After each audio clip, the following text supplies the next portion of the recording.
Shalom Bapak Ibu Saudara yang dikasihi Tuhan. Seri pengajaran hari ini Minggu 4 Juli 2021 berjudul Ketika Dihakimi. Saya percaya setiap orang pasti pernah dihakimi. Dalam pengertian dipersalahkan atas sesuatu yang tidak dilakukannya, atau selalu disalahkan.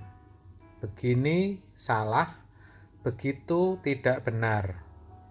Pokoknya apa yang diperbuat serba salah dan tidak ada benarnya. Ini biasanya terjadi antara menantu dan mertua atau sebaliknya. Ada juga suami karena merasa imam dan merasa yang mencari uang, maka mudah saja menyalahkan istri, walaupun yang salah sebenarnya adalah dirinya sendiri, tetapi tidak mau mengakui. Nah, di sini tentu apa yang dilakukan istri juga serba salah. Tetapi memang ada juga kondisi seseorang yang disalahkan karena memang benar-benar salah. Lalu bagaimana ketika dihakimi, dicela, atau disalahkan? Alkitab mengatakan dalam 1 Petrus 3 ayat 9 demikian. Dan janganlah membalas kejahatan dengan kejahatan atau caci maki dengan caci maki. Tetapi sebaliknya, hendaklah kamu memberkati, karena untuk itulah kamu dipanggil, yaitu untuk memperoleh berkat. Kalau dikatakan janganlah membalas, berarti sikap yang benar yang Tuhan kehendaki ketika seseorang dipersalahkan, dicela atau dihakimi adalah diam. Diam, saudara. Hendaklah kamu memberkati. Tadi dikatakan seperti itu. Artinya ketika dihakimi atau dipersalahkan, kita sebagai orang percaya, sebagai orang yang dipanggil, harus bisa memberkati. Terkait akan hal ini dikatakan dalam Matius 5 ayat 44, tetapi aku berkata kepadamu, kasihilah musuhmu dan berdoalah bagi mereka yang menganiaya kamu. Dengan bersikap diam bukan berarti tidak berbuat apa-apa. Ayat ini jelas mengatakan supaya kita bisa mendoakan orang yang menyakiti kita, yang menganiaya kita. Juga tadi dikatakan Petrus dalam suratnya, karena untuk itulah kamu dipanggil, yaitu untuk memperoleh berkat. Jadi sesungguhnya ketika seorang sedang dicela, dihakimi atau dipersalahkan, sesungguhnya Tuhan menyediakan berkat di sana. Dan kita dipanggil untuk itu.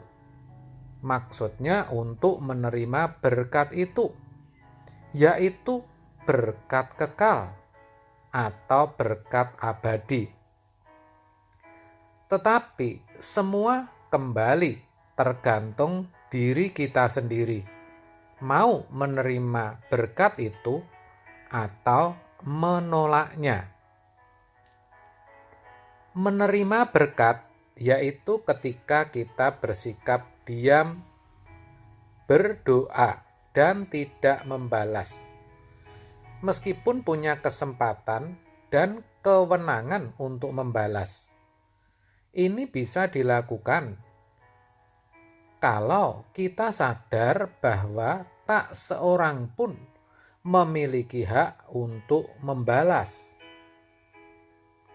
Roma 12 ayat 19 mengatakan, "Saudara-saudaraku yang kekasih, janganlah kamu sendiri menuntut pembalasan, tetapi berilah tempat kepada murka Allah.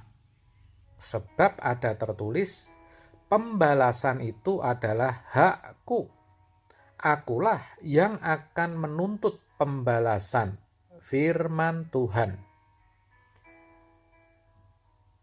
Namun demikian, tentu dengan menyerahkan pembalasan kepada Tuhan, bukan berarti kita senang kalau orang yang menjahati kita itu dihukum atau mendapat hukuman dari Tuhan atau mengalami penderitaan akibat perbuatannya. Bukan begitu. Tetapi kalau kita sadar bahwa pembalasan adalah hak daripada Tuhan, maka kita tentu tidak akan membalas atau mengambil haknya Tuhan. Dan biarlah orang itu berperkara dengan Tuhan sendiri. Begitu maksudnya. Tetapi bagaimanapun juga ini bukan hal yang mudah, saudara. Sebaliknya, tidak menerima berkat alias menolak, yaitu ketika kita memilih untuk sakit hati, dendam, marah, atau bahkan membalas. Semua tergantung daripada tiap-tiap orang. Yang pasti, yang Tuhan ajarkan adalah agar kita tidak membalas. Diam adalah sikap dan pilihan yang tepat ketika orang dihakimi. Oleh sebab itu, mungkin saat ini saudara sedang mengalami hal ini. Maksud saya, apa yang saudara perbuat serba salah. Saudara dicela, saudara dihakimi. Dan justru yang melakukan adalah orang-orang di sekitar saudara sendiri, orang-orang dekat saudara. Nah, firman Tuhan kali ini mengingatkan bahwa di sana tersedia berkat abadi, yaitu ketika kita memilih diam dan tidak membalas. Sebaliknya, kita mendoakan mereka agar Tuhan mengampuni segala perbuatannya. Biarlah orang itu sendiri yang berperkara dengan Tuhan. Amin. Tuhan Yesus memberkati.